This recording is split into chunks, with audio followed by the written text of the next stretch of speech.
It's already 4 years since the first game came out, and that does seem like a long time.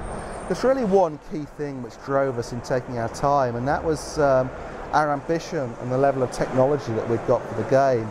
Pretty early in pre-production, we've got some lofty plans for where we knew we needed to take this game, the direction that we needed to head in, and how we could just take the experience to a whole new level. But actually at that time, some of our technology was lagging behind. Things like the true feel handling system. These things take time, for us to get that work put in and really just fine tune and hone it. So we've taken our time more than anything to let that technology come up to where we want it to be. So yeah, I mean, when the game comes out, yeah, nearly 5 years since the first game, but absolutely worth it in my mind, so we can give the best possible racing experience. There's a whole host of new things which we're looking to introduce in, and a lot of those are based around some of the technological advances that we've been able to make.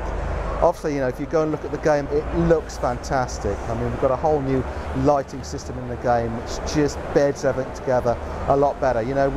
We haven't got that situation where it looks like you've got a track and a showroom car which is just planted in there. Everything gels. But the other really crucial and important part of the experience is what we've done with the handling.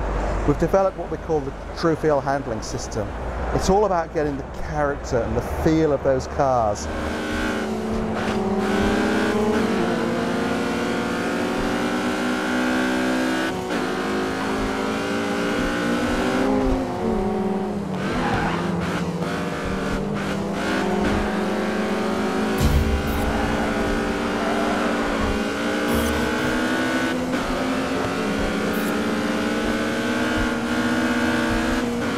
Making sure there's depth in the way that they handle, but at the same time they're having that degree of accessibility. They play the way that you'd expect powerful, aspirational sports cars to drive.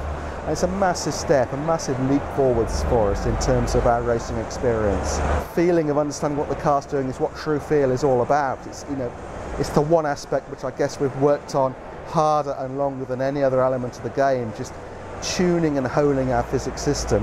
And the reality is, a lot of it is based around the speed at which we can run our simulation.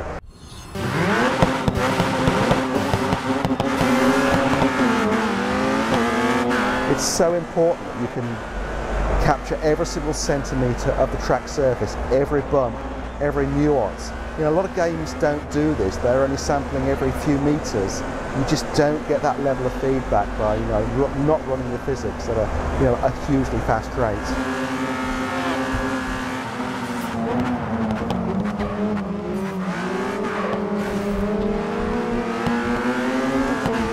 We go to a huge amount of detail researching these locations and actually trying to find real parts of the road network which are going to make for great racing experiences. So take any of our city locations and you can absolutely drive around it and recognise the architecture, recognise the buildings.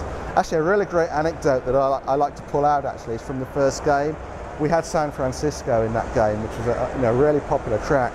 I was lucky enough to go out to San Fran shortly after that game launched, and one of the things I did, I had a free day. I actually walked the circuit that we'd modelled in the game, and it was all there, it was all real, it was all intact. So yeah, pretty cool. See, we're trying to put a lot of new stuff in this game. We want new experiences for the players. So whilst we're not talking about all of the content that we've got, a very, very large proportion of the game and the content is all new to give people a fresh experience. Yeah, there's a couple of classics which we couldn't leave out because they were so popular in the first game, but yeah, by and large it's fresh.